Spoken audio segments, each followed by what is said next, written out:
In 2008, millions of families were forced out of their homes. Retirement accounts evaporated. Entire neighborhoods turned into ghost towns as the economy suffered its worst collapse since the Great Depression. The panic didn't stop on Main Street. Wall Street titans that had survived world wars suddenly ran out of money and filed for bankruptcy. But how exactly does a bad mortgage on a suburban house in Middle America bring down a 150-year-old investment bank in New York? This crash was an engineered disaster. It was the result of deliberate choices and a financial system designed to pass off risk until there was no one left to hold it. Following the 2001 dot-com crash, U.S. interest rates plummeted to just 1%. With bank returns near zero, investors frantically searched for profit. That massive pool of idle capital poured into American real estate, and property values surged. Soon, everyone from local homebuyers to Wall Street executives operated on a single, unquestioned assumption: real estate values always go up. When investors assume an asset is perfectly safe, they stop looking for the downside. That collective blind spot set the stage for extreme risk-taking. Wall Street wanted more mortgages to invest in, but local lenders hit a bottleneck. They had already issued loans to almost everyone with a steady paycheck and a good credit score. To keep the money flowing, banks introduced the subprime loan. They threw out the rulebook. Lenders stopped verifying income. They ignored bad credit. They approved massive home loans for borrowers with no stable employment. The catch was buried in the terms. Most subprime loans had an adjustable interest rate. The monthly payments started out incredibly low, but were designed to skyrocket after 3 or 4 years. Local banks no longer cared if a borrower could actually afford the house long-term. Their business model had shifted entirely to maximizing the sheer volume of loans they could sign in a day. The banks didn't worry about those loans defaulting because they didn't keep them. The moment the paperwork was signed, local lenders sold the debt upstream to massive Wall Street investment banks.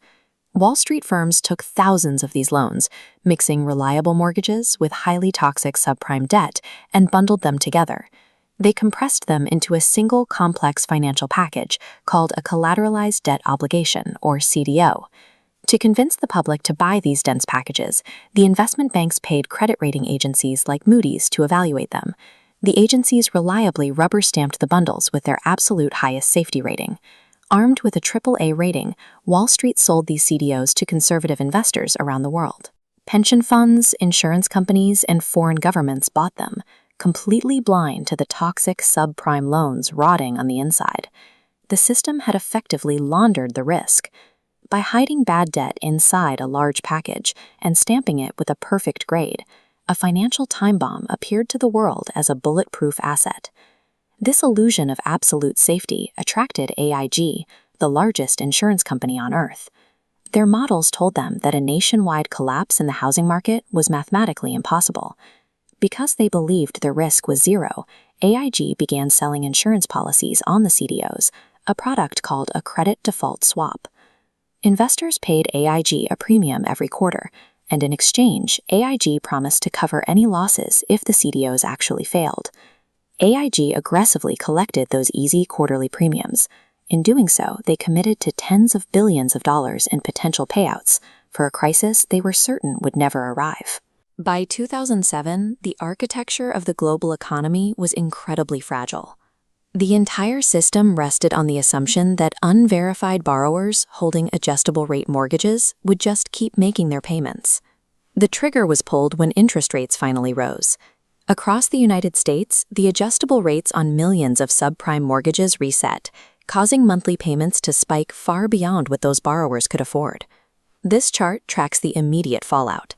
As a massive wave of defaults hit, banks seized the homes and tried to auction them off. The market was suddenly flooded with empty properties. With no qualified buyers available, home prices plunged. The dominoes fell in rapid succession. The defaults made the CDOs instantly worthless. That triggered the credit default swaps, forcing AIG to pay out billions of dollars it simply didn't have. Global credit froze entirely.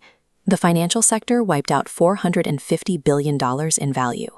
While governments rushed to rescue the banks, ordinary citizens found themselves locked out of their jobs, their savings, and their homes.